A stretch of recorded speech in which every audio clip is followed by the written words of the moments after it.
Sapa tagat? Kertiwindu ki? Anak Sengkuni. Wo, mula cangkeme elek. Aku dadi ora tepung ora ana apa-apa kok terus ngububi Sinuwun Prabu Sawarka. Bareng Sinuwun Prabu Sawarka dicritani sedane ramane terus bles lanat klepat. Wah, kae mesti kriwikan dadi grojokan geguyon dadi tangisan. Lho, kowe ngerti ora? Telu-telune mau trubusaning satru. Trubusaning satru? Heeh. Kertiwindu mau anak Sengkuni, Danyang Swela kae mau anak Asatama. Dursabala kuwi putu Dursasana. Wah. Awak dhewe iki lho urip suwe tenan ya, Gok? Ah iya. Wit saka para Pandhawa nganti tekan seprene kok ora mati-mati. Mbok kowe nglalu, Gok. Dasmu kuwi. Wong tuwa dikon nglalu sampe nek dhewe ora. Bangane ketuan. Alung golek dalaning mati kok. Wis kowe aja omong kuwi gunung tanpa guna. Sinuwun Prabu Sawarka diemutke, dielingke, engko ndak kriwikan dadi grojokan. Gusti, kula aturi kandel, Gusti.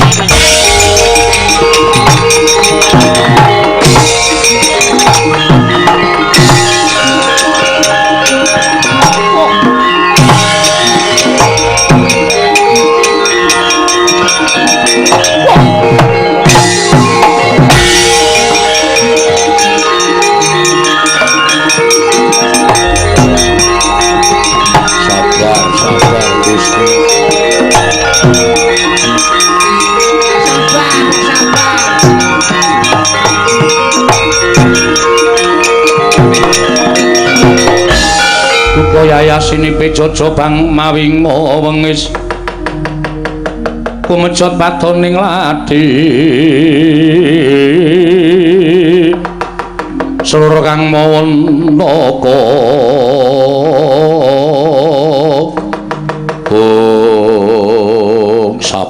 sabar sampun ngantos sampeyan kebrongot dhateng aturipun Kertiwindu menika kala wau saenipun dipun petang tuna lan badinipun. Nuwun sewu, kok panjur mak kelipat sampeyan nilaraken kedaton negari ing Trajutrisna sak mangke sampun ngaglah wonten ing alun-alun. Kok wonten dawuh menungsa ora tatanan.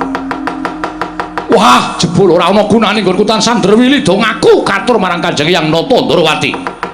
Tinemune sing gawe patine wong tuaku kuwi Prabu Kresna, iblis menungsa pewujudane kaya Kresna. Kondange titis Wisnu ning kabeh momong kandhek ana ing pangucap ora ana menungsa sing pengise kaya Nata Ndrawati sing mentala mateni anake dhewe. Selagine kewan wae ora padha mentala mateni anake lha kok menungsa jejere kaya Kresna kok wani mateni anake dhewe. Bangsat. Dilingke, Gok, dilingke iki wis bahaya, Gok. Nesune wis kaya ngono. Nuwun sewu. Sabar, sareh. Wong sabar war sareh niku pekoleh. Sampeyan nek nganti kepangan omongane Kertiwindu niki mangke nuwun sewu ana tetembungan keriwikan dadi grojokan geguyon dadi tangisan. Napa sing dikendikake Kertiwindu niku pancen bener, critane kaya ngoten. Ning nuwun sewu kula nyebutke kurang bener. Kurang bener piye? Sabar. Kurang bener piye? Utak ajar lho iku lagi nentremke wong. Lah kowe iki ngene ora iso crita. Kurang bener togok ora iso crita. Pecah dasmu. Tak cerita, aku ngerti ceritane. Ceritane piye? Leres ingkang Rama menika pancen dipun sedani Prabu Kresna. Ning nuwun sewu, ing nggenipun nyedani menika mboten kanthi kasangaja. Lan ingkang Rama menika ugi nggadahi kelepatan tumraping Prabu Kresna. Lho, aja ngawur gawar-ngawur.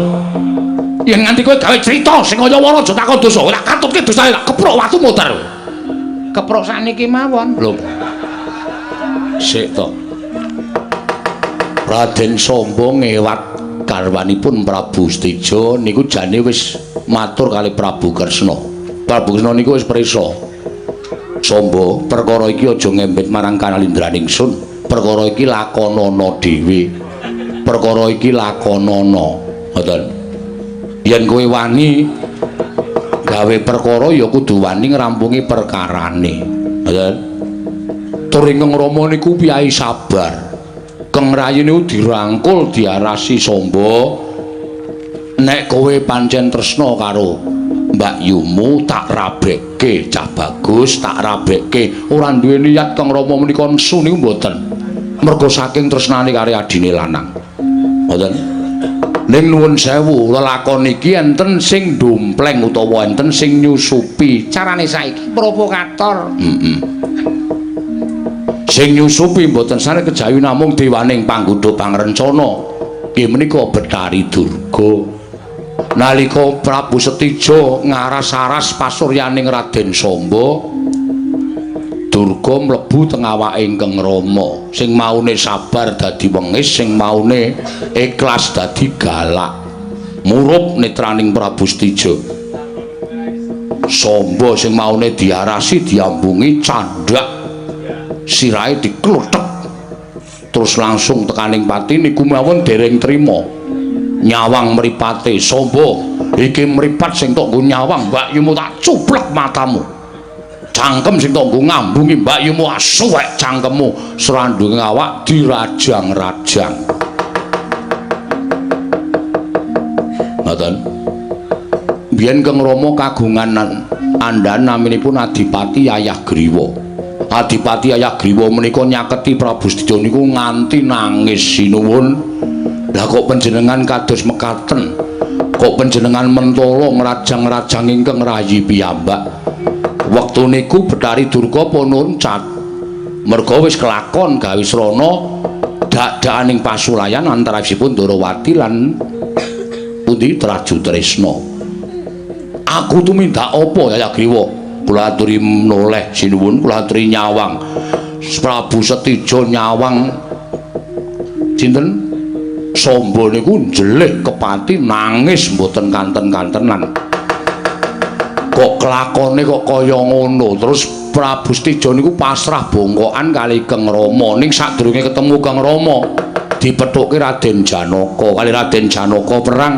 Raden Janaka dibandhem tombak suwek kampuhe nganti Raden Janaka lunga saka negara Ngamarta madhep Pendhita Begawan Ciptaning niku Kresna niku mboten pripun-pripun ning Setija diunekke Setija nek kowe mateni Samba ora apa-apa mergo Samba salah Samba luput aku ikhlas sing marai aku nesu kowe wani karo Janaka kowe ngerti Janaka kuwi sapa yen upama pun Rama kuwi kembang Janaka sarine pun Rama kuwi geni Janaka uripe Wisnu iki dibelah dadi loro ingkang separo manggon ning Natandrawati sing separo manggon ning Raden Janaka nek kowe rani karo Janaka padha karo wani karo pun Rama Kang Rama niku wedi nitih Garuda Wilmuna munggah kekablak ing antariksa Kang Eyang menika mboten niat mateni ming cukup ngasta senjata cakra senjata cakra teng astaning Kang Eyang mubeng nalika semanten kesoroting Sanggewang Pratanggapati saka landhepe senjata cakra nganti gawe bingung paningale Prabu Setija kena soroting senjata cakra abure manuk Wilmuna kleyang-kleyang ora weruh dalan natap senjata cakra dadi lan patine ngoten dadi ora kok dipateni niku mboten niku pancen wis pinesti kaya ngoten niku lelakone nek sampeyan wani malesku dituwa lara wirang ngersaning sinuwun Darawati wah niki mengke malah mboten kantenan wah kukur caturmu ranggu karo dapurmu nonton wae aku kaset ndase dina iki kok